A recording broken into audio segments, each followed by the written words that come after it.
Pai querido, nós estamos aqui, Deus, agora para ser alimentados pela Tua palavra, Pai. Pedimos força do Senhor, poder do Teu Espírito, Pai amado, para que a gente compreenda bem os Teus ensinamentos, Deus, e glorifique o Senhor com cada um deles. Pai, eu peço ao Senhor, Deus, que onde essa mensagem for levada, os corações que ela tocar, Pai amado, as vidas que ela transformar, Pai, ela possa mostrar para esse mundo a Tua graça, a graça da Tua redenção, o Teu poder sobre a nossa vida, Senhor. Deus, que essa palavra ministrada aos corações possa crescer, possa frutificar, possa dar bons frutos, ó Deus amado, e transformar vidas, realidades, onde ela for semeada, Pai. No nome de Jesus que nós oramos, ó Deus. Amém. Amém. Meus irmãos, estamos aqui fazendo uma série em Romanos. O Mateus já fez 2 exposições, né, Mateus? Em Romanos. Vamos aqui à noite na Samambaia meditar nas leituras propostas que o lecionário faz para a gente nas cartas paulinas. De manhã a gente faz uma meditação no Evangelho ou no Velho Testamento. Hoje o pastor Marcos falou muito bem lá sobre um episódio do Êxodo. E aqui à noite a gente tem essa proposta de trazer essa leitura aí do Novo Testamento. E graças a Deus o lecionário está trazendo assim, séries de sermões, né? A gente fez uma série em Coríntios, uma série em 1 Pedro, 1 Coríntios e 1 Pedro. Iniciamos a série em Romanos. E a gente tem meditado como que Deus, sua infinita graça e misericórdia, olha para a miséria humana e resolve as coisas. Como Deus, a partir da sua fidelidade, por meio da obra de Jesus na cruz, resolve o problema humano que o ser humano jamais seria capaz de resolver. Pela fidelidade de Jesus, como o Mateus expôs aqui para a gente nas últimas exposições, pela fé, a fidelidade de Jesus, a gente tem acesso a Deus, a gente tem a realidade transformada, somos justificados por Deus, tornados justos novamente. É uma ênfase nos méritos de Cristo, na obra de Jesus, e não nas nossas próprias obras, realizações, dos nossos ritos ou a nossa religião, porque mesmo sendo pessoas conhecedoras de uma fé tão grandiosa, da lei, como os judeus eram no passado, detentores dessa realidade, né? Eles também precisavam de algo gracioso da parte de Deus, algo que só a vida de Jesus e a obra de Jesus na cruz, a sua morte e a sua ressurreição poderia conquistar para a gente, para a humanidade mudar a situação. Quando eu comecei a esboçar essa mensagem aqui, estudar nela e meditar para poder escrever, me veio muito à mente forte, eu não conseguia pensar em outra história para ilustrar, senão a história de O Totem da Paz. É um livro do Don Richardson, ele é um missiólogo americano, se não me engano, acho que é americano ou é canadense. Acho que ele é americano. E nesse livro, O Totem da Paz, ele narra a sua experiência missionária lá na Papua Nova Guiné, antes do governo da Indonésia tomar posse daquele lugar ali. Ela era um território governado pela Holanda, mas assim, praticamente sem avanços civilizatórios, sem uma civilização assim, mais avançada residente lá. O que acontecia é que nativos daquele lugar residiam ali com uma cultura bem grotesca, uma cultura bem... Eu ia falar uma palavra, eu esqueci agora a palavra que eu ia usar. Mas assim, cabulosa. Uma cultura cabulosa. Não é primitiva, é cabulosa. Uma cultura de caçadores de cabeça. Canibais habitavam ali. Então, grandes navegações passavam por ali, mas não faziam residência, porque desembarcava ali algum explorador, corta na cabeça. E o resto do corpo servia de refeição. Então eles tinham essa cultura canibal, mas assim, não é canibal no sentido de a carne humana fazer parte da refeição deles, da dieta deles. Era um rito, você devorar a carne do seu oponente, quem você conquistou e traiu, era um ato de glória, um ato de vitória, de heroísmo. Então, assim, era mais um rito do que uma refeição em si, uma dieta. O que acontecia? Esse pessoal, eles tinham uma cultura da traição, uma cultura em que as crianças eram educadas a ser pirracentas, birrentas, teimosas, porque por meio da insistência a criança estava aprendendo a ganhar a vida, a se esforçar, a birrar para poder conquistar o que ela queria no futuro, quando ela se tornasse um adulto. Então era uma cultura cabulosa, não é? E aí o Don Richardson, ao expor a história dele nesse livro, gente, maravilhoso. Você começa a ler e não quer parar. Um livrinho assim, ele é pequenininho, ele é um pouquinho grosso. Então, ele começa a contar que ele chegou lá e os índios não quiseram mexer com a família dele. Primeiro, porque ele era branco, então eles tinham assim, uma certa fascinação com pessoas diferentes, né? E segundo, porque o Don Richardson, ele levou algumas coisas, facão, lâmina, algumas ferramentas que era interessante para eles, então mantinha assim um certo respeito. E essa cultura, eles falavam que a amizade era engorda para a janta. Fazer amizade com uma outra pessoa era você cultivar aquela pessoa para depois virar uma refeição. Então existia uma certa desconfiança nessa cultura Sauí, né? Então o povo ali Sauí tinha essa cultura de cultivar a traição. E quanto mais traidor, mais herói a pessoa era na sociedade, mais destacada, uma pessoa mais conquistadora, assim, de prestígio na sociedade. Então a gente vê toda essa questão assim, uma cultura panteísta, onde tem lá os espíritos da selva, os espíritos do rio, os espíritos que compunham a base religiosa dessa sociedade, bem primitiva, né? As casas eram feitas no topo das árvores, não era nem no chão, tipo uma oca dos índios brasileiros, só que no topo das árvores. E aí o Dom Richardson ele até cita assim que ele dava graças a Deus pelas baratas ou pelas aranhas e as lagartixas, porque elas comiam as baratas e os escorpiões também, né? Então já pensou a gente ter que dar graças a Deus por alguns insetos, porque tem outros piores. Você tem que dar graças a Deus ou pela barata ou pela aranha, né? Mas enfim, é um lugar bem primitivo, bem difícil. E aí Dom Richardson ele começa a fazer o trabalho de evangelismo, fazer a exposição do evangelho para aquela tribo lá.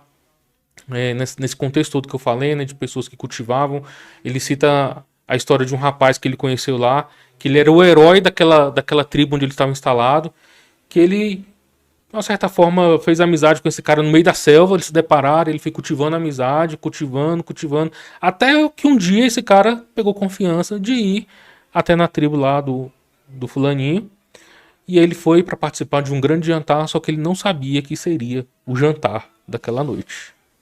E é isso que aconteceu. Então, assim, quanto mais traidor, mais vantagem era.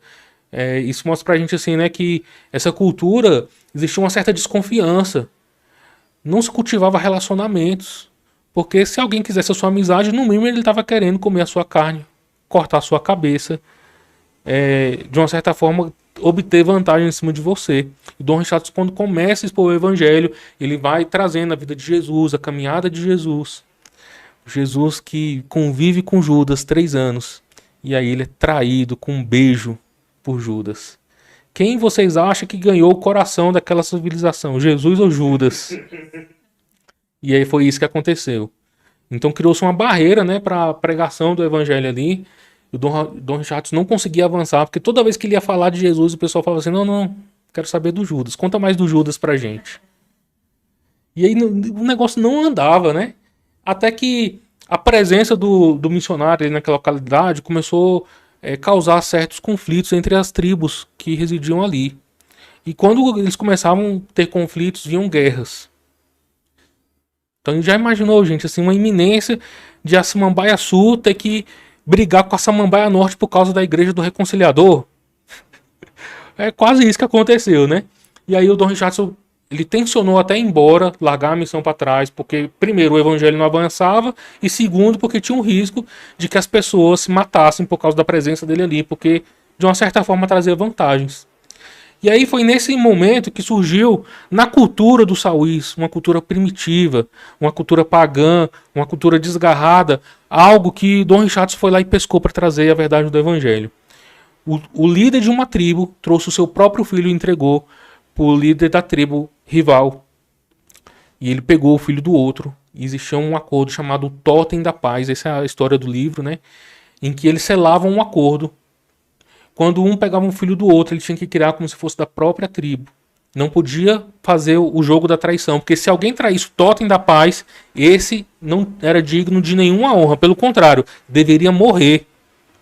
Então o Dom Richardson olha para essa situação e aí ganha esperança novamente. E ele chama as pessoas com quem ele estava evangelizando e fala que Jesus, a quem Judas traiu, é o Totem da Paz. E ele pega a mensagem lá de Isaías, quando fala, um filho se nos deu, né? Como que é a mensagem de Isaías lá do Advento? É, um menino se nos deu, um menino... Isaías 9. Surgiu o texto agora na mente aqui, eu li.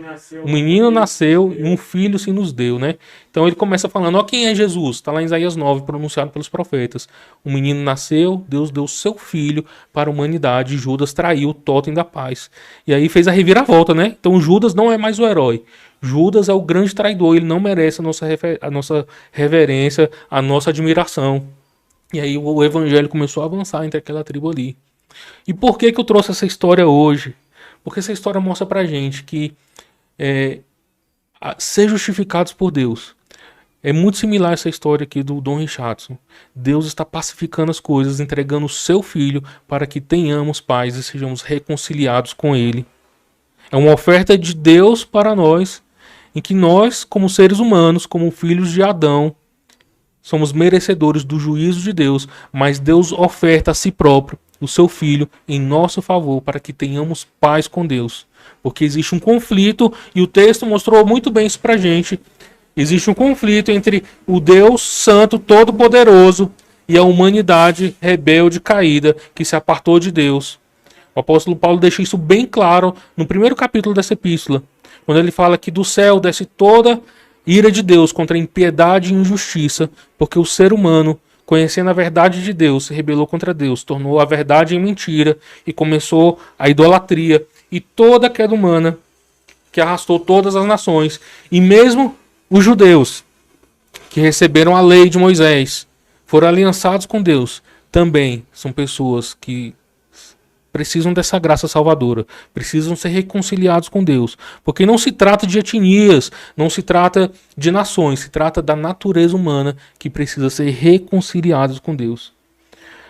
Esse texto que a gente leu hoje, ele marca uma transição. Mateus, semana passada, falou sobre a justificação desde Abraão, como que Deus tornou Abraão justo, mesmo ele sendo um pagão, um homem que ainda não conhecia a graça salvadora, um homem que não conhecia as leis, não conhecia a religião judia, porque ainda não existia, mas pela fé ele se apropriou da justiça de Deus.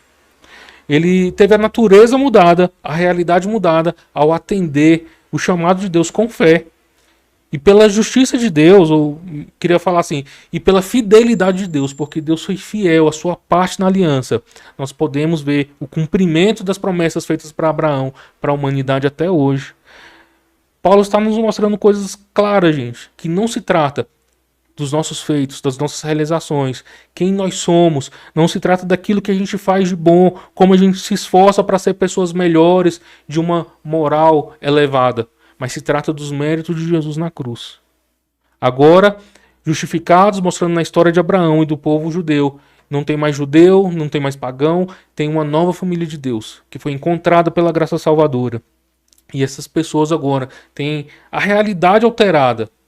Como que essa justificação alcança a vida das pessoas? Quais são as consequências disso?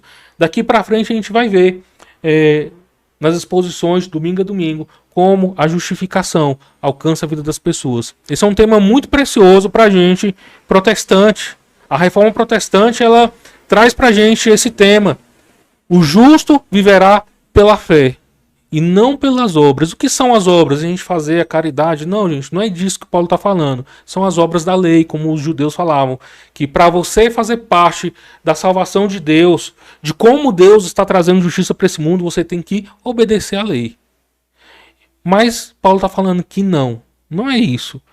É sim a obra de Jesus na cruz que alcança a nossa vida graciosamente. Como o plano de Jesus na cruz torna a nossa vida justa e nos reconcilia com Deus. E nós agora temos, onde o pecado foi abundante, profundo, largo, a graça de Deus supera tudo isso que o pecado representa na existência humana. Graciosamente, Deus entrega seu Filho. A sua morte é esse plano central de como Deus está resolvendo as coisas na vida da humanidade, resolvendo o problema humano. E a gente pode pensar como a história do Dom Richardson, né? Existem duas realidades em oposição, em que elas precisam ser pacificadas, e Deus vai lá e entrega seu filho, e a outra realidade mata seu filho, mas isso não é o fim de todas as coisas.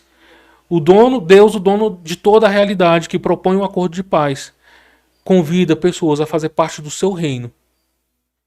Convida pessoas a fazer parte da sua realidade, não daquela realidade condenada, marcada pela queda, marcada pela condenação do pecado. E como que a realização da morte de Jesus enfatiza tudo isso? Pelo poder de Deus. O poder de Deus de se tornar homem, de subir numa cruz, derramar o seu sangue, mostrando que o poder de Deus é também demonstração profunda do amor de Deus. Porque Deus nos ama profundamente, nós podemos olhar para a obra de Jesus na cruz e ter confiança, ter essa relação pacificada, ter essa relação reconciliada, ter paz com Deus. Os sauís viviam uma relação de desconfiança total. Se alguém está querendo promover alguma paz comigo é porque ele está querendo roubar a minha cabeça, né? Mas até que uma oferta de vida seja feita, aí sim, depois que a oferta de uma criança, de um filho é feita, a gente pode ter confiança que os atos da outra parte são de paz, né? E vamos olhar para o texto agora. Romanos 5 nos mostra que a justificação é de fato uma experiência da reconciliação com Deus. No versículo 2, a gente vai ver Paulo falando que agora nós temos paz com Deus. Não se trata só, no versículo 1, agora que nós somos de fato justificados, declarados justos. Em outras traduções, eu gosto mais de outra tradução que fala assim, tendo, pois, sido justificado. É uma atitude no passado, mas que ela continua no presente, nos leva para o futuro. Agora nós temos paz com Deus. E não se trata da gente estar em estado de paz. Não se trata daquela paz que a gente olha para Jesus, Jesus concede uma paz para a gente lidar com os problemas desse mundo. Se trata da gente poder olhar para Deus, não como alguém que está querendo nos matar e jogar no inferno, porque esse era o nosso lugar de fato, de direito. Mas que agora Deus olha para a gente vendo Jesus. Porque toda a herança que Jesus tem na eternidade, agora é nossa herança, porque tudo aquilo que Jesus conquistou na cruz, também podemos nos gloriar nisso tudo e ver que nós não somos mais condenados pelo pecado. Agora nós temos vida, agora nós temos um lugar na eternidade. Como o apóstolo Paulo fala aos Efésios, nós já estamos assentados com Jesus na eternidade, né? Então agora nós temos paz com Deus, acabou essa animosidade, Deus fez a oferta da paz para pacificar a situação com a gente, porque antes nós éramos inimigos de Deus. Gente, essa é a verdade. A gente é muito acostumado a escutar Deus ama o pecador. Mas o que o texto mostra aqui pra gente é que existe de fato uma animosidade entre Deus e o ser humano que não foi achado pela graça salvadora. Nós somos declarados a inimigos de Deus até que Jesus faça as pazes nossas com Deus, até que Jesus e o sangue de Jesus nos limpe de todo pecado e tudo aquilo que aborrece a Deus seja pagado da nossa vida, não pelos nossos méritos, mas pelo sangue derramado por Jesus na cruz. Esse texto ele tem um paralelismo quando ele começa falando que agora nós temos paz com Deus, uma vez declarados justificados, e lá no versículo 11 fala que agora nós somos reconciliados por meio do Senhor Jesus Cristo. Deus não só está em paz com a gente, mas nós temos relacionamento com Deus. Podemos acessar o trono da graça de Deus, nos dirigir a Deus como nosso Pai. Hoje pela manhã, o pastor Marcos ele falou no texto de Êxodo 19 que Deus é um Deus interessado em ter relacionamentos com a gente. E não é qualquer relacionamento não, é um relacionamento íntimo, forjado na figura de uma aliança, nos remete muito à figura de um casamento, né? Em que a intimidade mais profunda do ser humano é o casamento. E Deus quer ter esse tipo de relação com a gente. Agora, além de ter paz, nós temos ligação com Deus. E esse texto fala muito no meu coração, porque o nome desse ponto missionário aqui é Anglicana do Reconciliador. Nós falamos em nome daquele que traz reconciliação nossa com Deus. Nós só nos tornamos amigos de Deus quando respondemos em fé ao seu chamado e à fidelidade de Deus. Porque Deus é fiel. Ainda que nós não consigamos ser fiéis, a sua graça sobre nós nos justifica, nos torna justos e nos torna amigos de Deus, né? De fato, a morte do Senhor Jesus Cristo em favor dos seres humanos, e a repetição disso, a gente vai ver que a morte de Jesus ela é enfatizada o tempo todo, que está no centro dessa história de justificação e reconciliação. É a morte de Jesus. Esse é o preço, essa é a oferta que foi realizada para que a gente pudesse ter paz e reconciliação, aceitar com fé aquilo que Jesus fez. É a morte de Jesus. A gente pode ver isso no versículo 6. Cristo morreu pelos ímpios. A gente pode ver isso no versículo 8. Cristo morreu por nós. No versículo 9, justificado pelo sangue de Jesus que foi derramado. E no versículo 10 vai falar que a morte do Filho de Deus, por meio da morte do Filho de Deus, a gente não vai mais sofrer a ira de Deus. O que está em voga, no centro disso tudo aqui, não é o tanto que você se acha uma pessoa santa, perfeita, uma pessoa devota. Se trata do tanto que Jesus consegue pagar o preço para a nossa reconciliação, de se tornar amigo de Deus, para que a gente pudesse ter relacionamentos com Deus. E por meio da justificação e da reconciliação, a gente pode caminhar em santidade, buscar a santidade e ser aperfeiçoados. Segundo ponto, e o ponto central da justificação, a morte de Jesus, ela nos mostra coisas tremendas, que fala pra gente hoje, assim como falou no passado. É uma verdade pra gente hoje, como igreja de Jesus, como era para aquela igreja em Roma, como o Mateus falou aqui nas outras exposições. Existia uma certa animosidade entre os gentios cristãos, os convertidos, e os judeus que estavam em Roma. E eles não estavam mais se entendendo. E Paulo vai mostrar que é a morte de Jesus que está em voga. Não é porque essas pessoas agora passaram para uma religião nova em si, nem porque outros guardavam as verdades da religião antiga. Não se trata dos nossos esforços, não se trata dos nossos méritos. E isso tem que ficar muito bem claro para a gente hoje. Porque é comum a gente ver as pessoas falando assim, tá com a vida desse jeito e ainda toma Santa Ceia. Tá desse jeito, no bem bom, no último minuto, vai aceitar Jesus e vai para o céu. E é justamente isso. É justamente porque Jesus tem poder de salvar até no último segundo que a gente crê no poder de Deus, na justificação e na reconciliação. Porque ela não se trata de um momento cronológico, temporal. Algumas pessoas têm a graça de viver diante de Deus durante a sua vida toda, outras não têm essa graça. Aceitar Jesus no último segundo, gente, é perder toda essa vida. Nos pecados, nos erros, na morte, sem poder servir ao Senhor que nos chamou das trevas para a maravilhosa luz, testemunhar como a salvação alcançou a nossa vida e como esse mundo pode ser transformado assim como a nossa vida foi transformada.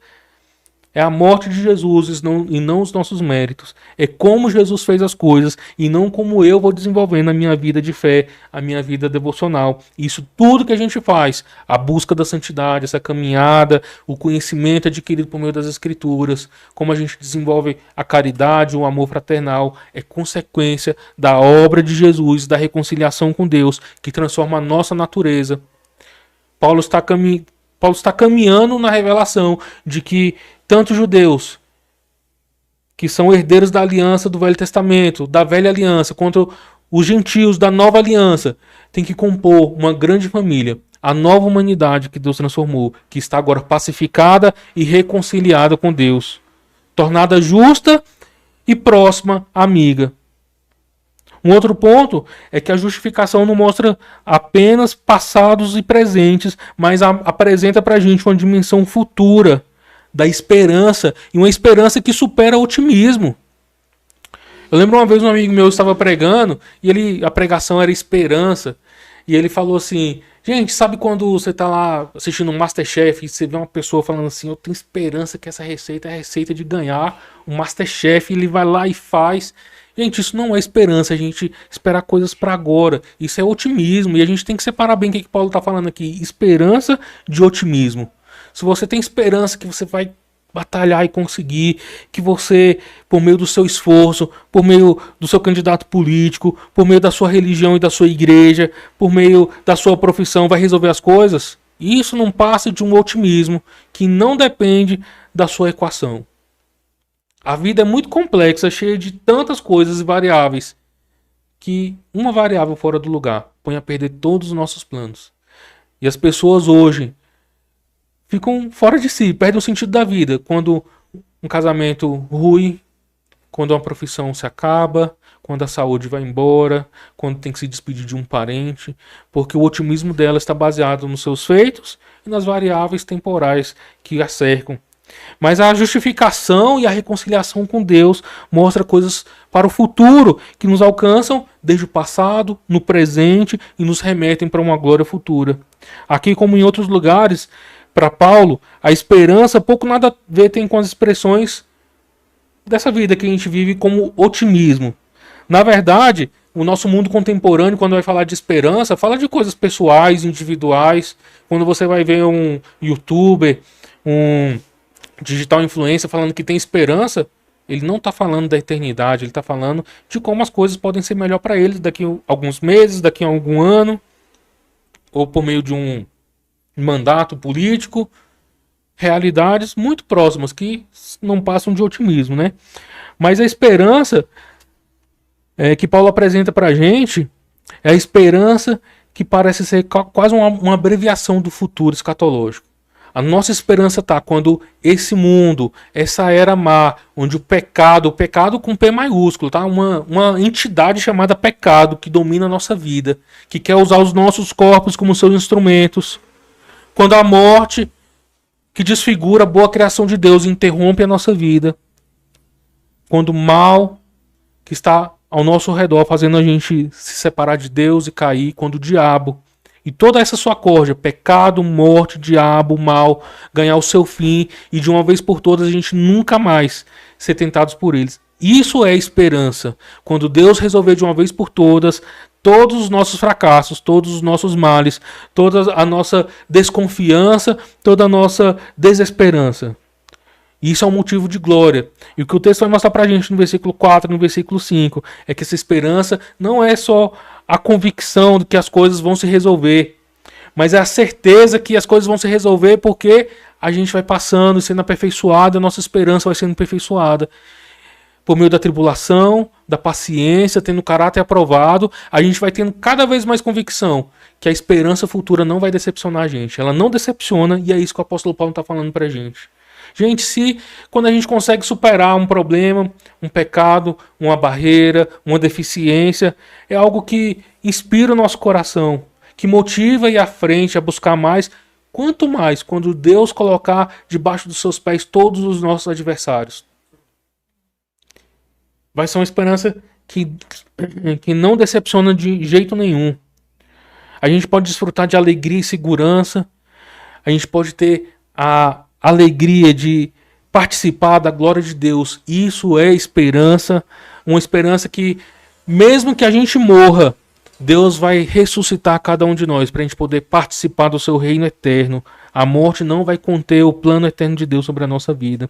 A esperança no versículo 4, ela é aperfeiçoada nas tribulações. O apóstolo Tiago, na sua epístola, capítulo 1, versículo 2, tenham por motivo de grande alegria o passar por muita tribulação, porque a prova da vossa fé produz em vós a paciência, a esperança. Então a esperança de que a gente sempre vai superar. A esperança de que Deus está conosco. E apesar das nossas quedas, o salmista fala assim que o justo pode cair, mas ele não fica prostrado. Deus é quem faz a gente perseverar.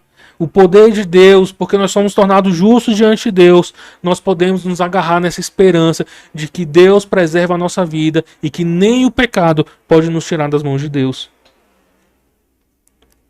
O versículo 9 vai trazer para a gente essa certeza. Certamente seremos salvos da ira de Deus, porque o que Jesus conquistou na cruz, nos tornar justos de uma vez por todas e amigos de Deus, mostra que nada pode ser maior do que isso, do que Jesus fez. Essa esperança que não decepciona. O versículo 10 vai falar: agora, pois, reconciliados, portanto, reconciliados, seremos salvos por meio da vida de Jesus. A salvação é esse lugar onde a gente vive como pessoas justificadas diante de Deus, pacificadas com Deus, amigos de Deus e reconciliados com o Senhor. E por que a gente precisa de paz e de reconciliação? A segunda parte da leitura, a partir do versículo 12, vai contar a história da queda humana na pessoa de Adão. Porque a humanidade recebeu a sentença de Adão, nós somos herdeiros de Adão. Eu lembro de uma historinha de um amigo meu que estava com o pastor Russell Shedd, foi pegar ele no aeroporto, né? E aí ele contando que o rapaz da igreja dele foi buscar o Shedd no aeroporto. E aí o rapaz falou assim, pastor, eu tô com um filho recém-nascido em casa, queria mostrar lá pro senhor. Aí ele levou o Shed na casa lá dele, né, pra ver o bebezinho, e falou assim, olha, não parece um anjinho? E o Shed respondeu assim, espera manifestar a natureza de Adão nele. Mas essa é a realidade. Todo ser humano carrega em si a natureza caída de Adão. E precisa da graça de Deus, precisa da justificação de Deus, porque nós já nascemos em rebeldia contra o Senhor. A nossa natureza sempre vai buscar as coisas caídas, algo que desagrada o padrão santo de Deus. E pelos nossos esforços, pela própria sabedoria humana, a gente não é capaz de buscar de volta o caminho que precisamos. O apóstolo Paulo, na carta aos Efésios, vai falar que nós já estávamos mortos em nossos delitos e pecados. A vida do ser humano sem Deus já é uma vida mortificada, mortas, que só vai buscar as coisas da morte e das trevas, até que Jesus encontre e chame essa pessoa e traga para o seu reino, para ser amigo de Deus, reconciliado e justificado.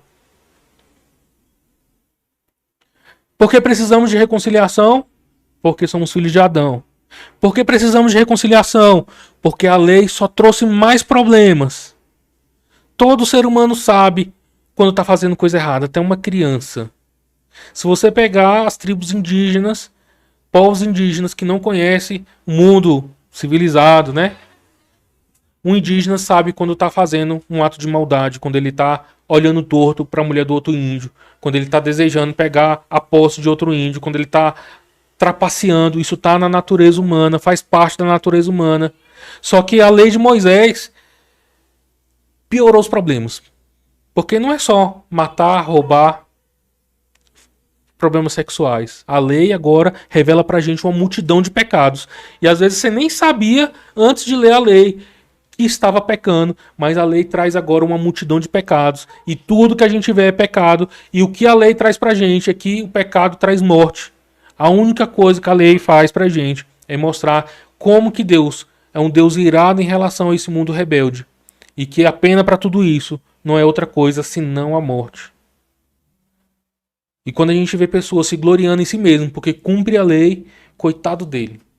Coitado dele porque, né, geralmente não é, Mateus, assim que acontece, eu dou o dízimo, então Deus tem que me abençoar.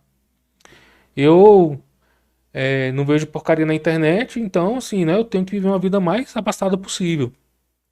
Eu não falo mal dos outros, então minha fama tem que ser, né, melhorada.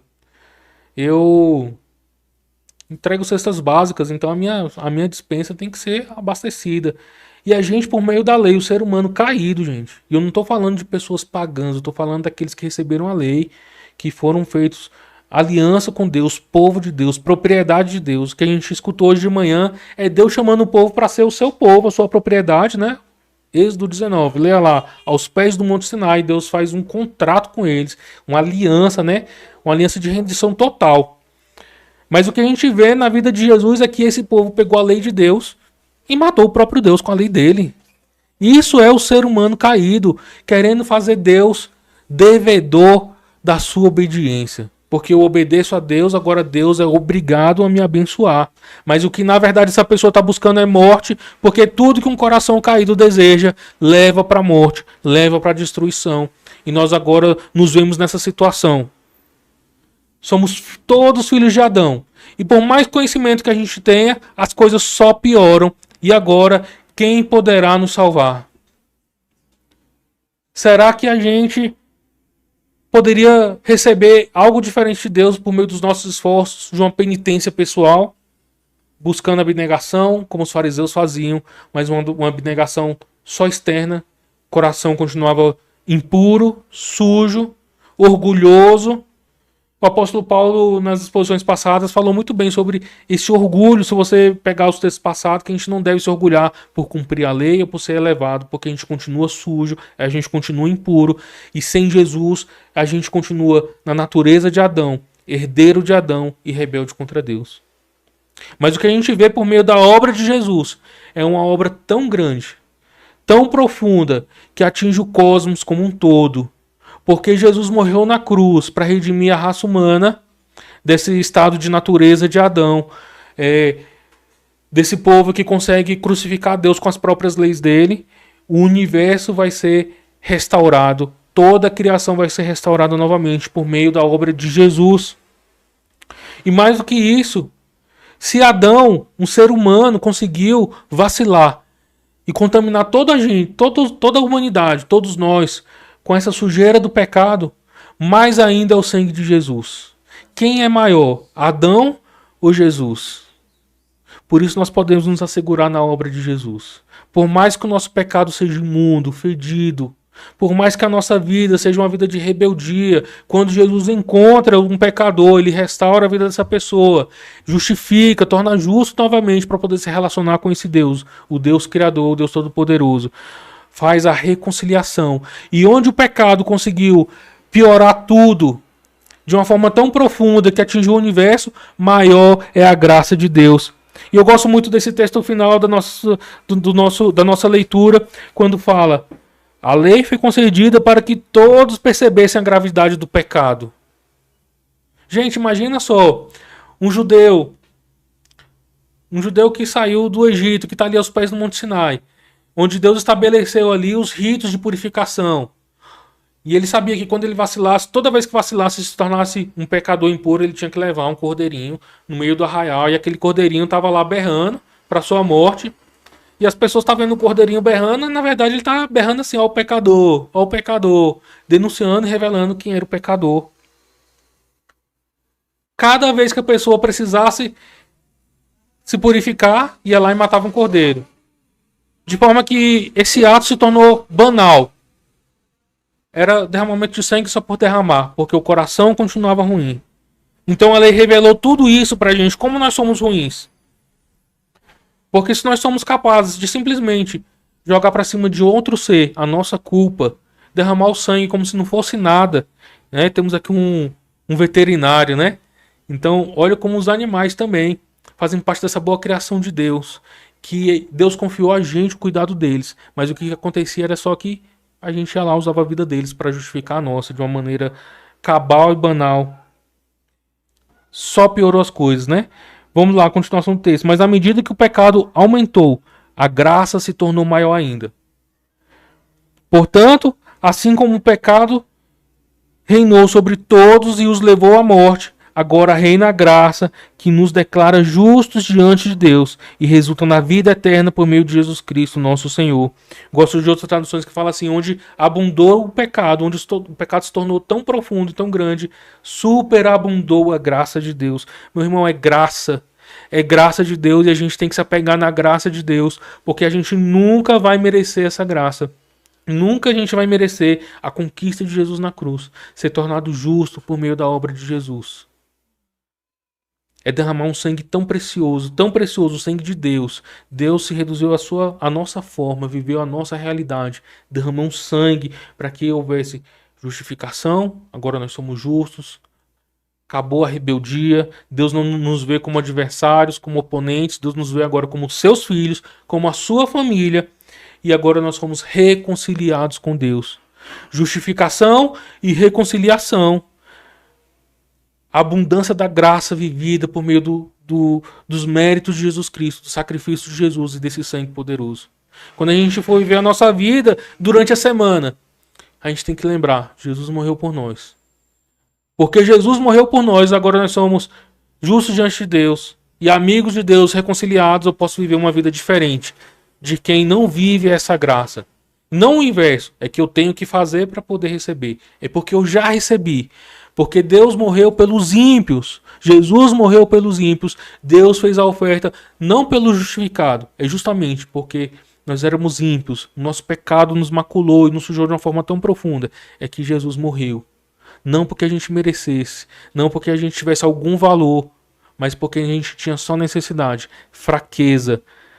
Pecado, sujeira. É que Jesus derramou o seu sangue. É por mim, é por você, e isso faz um sentido na nossa vida. Quando a gente olha para o mundo fora da gente, pessoas que estão em rebeldia contra Deus, foi por eles que Jesus derramou o seu sangue precioso. A verdade de Jesus é o amor, porque Deus é amor. Nada do que Deus fará vai ser sem amor, mas Deus amorosamente convida pecadores para perto de si, para derramar o seu sangue e receber a sua justiça e fazer as pazes com ele e viver uma vida reconciliada. Deus abençoe as nossas vidas. Que o Senhor continue conduzindo a nossa vida como justos diante do Senhor por meio de Jesus Cristo e reconciliados. Essa abundância da graça de Deus sobre a nossa vida derramada. Em nome de Jesus. Feche seus olhos. Onipotente Deus, concede que todas as pessoas chamadas a te seguir proclamem a tua verdade com perseverança, ousadia e ministrem a tua justiça com amor, mediante nosso Senhor Jesus Cristo, que vive e reina contigo e com o Espírito Santo, um só Deus, agora e para sempre. Amém.